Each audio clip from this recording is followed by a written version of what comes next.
ভাই আসসালামু আলাইকুম। ওয়ালাইকুম আসসালাম। ভাই কেমন আছেন আপনি? আলহামদুলিল্লাহ ভালো আছি ভাই। রমজান মাসে রোজা তো করছেন। জি ভাই আমি দেখছি আপনি অসাধারণভাবে এই যে ধীরে ধীরে আপনার এই ব্যবসা চালিয়ে যাচ্ছেন, এই ব্যবসা করে আপনি কি সন্তুষ্ট? জি তে আপনি পড়াশোনা করেছিলেন নাকি? জি ভাই পড়াশোনা করেছি। পড়াশোনা করে চাকরি বাকরি না করে ব্যবসা নিজ উদ্যোগে, কারণ দেখলাম নিজে কিছু করা মানে নিজে নিজে কিছু একটা করার শান্তি আছে, কিন্তু চাকরির ক্ষেত্রে চাকরি করতে গেলে সে শান্তিটা পাওয়া যাবে না। ধরেন আমি ব্যবসা করছি, বাড়িতে থাকতে পারছি, প্লাস মানে বন্ধু বান্ধবী স্বাধীনভাবে চলতে পারছেন। স্বাধীনভাবে চলতে পারছি, আপনাকে কমান্ড করছে না। না। আর চাকরি তো অনেকেই বলে দাসত্বের মতো। হ্যাঁ, দাসত্বের মধ্যে। তার মানে আরেকটা আমি যেটা বলতে চাইছি সেটা হলো, ধরেন চাকরি করতে গেলে কারুর মানে দাসত্ব করা মানে সে কোনো কিছু করতে বললে তাকে বাধ্যতামূলক করা নাইবে।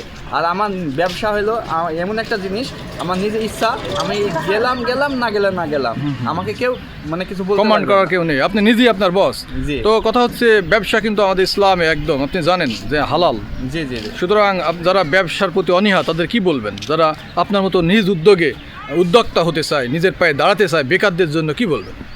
ব্যবসা করা ভালো। ব্যবসা সৎভাবে ব্যবসা করবে, যেটা যেন কোনো হারাম জিনিস না থাকে, তাহলে ব্যবসা বরকত আসবে ইনশাআল্লাহ। তাই জি। মানে আপনি তাদের বলবেন যে তারা যেন অবশ্যই সৎভাবে ব্যবসা করে। জি জি। তাই যারা আপনার বেকারত্ব বোধ করছে তাদের জন্য আপনার উপদেশ। আপনার নামটা কি ভাই?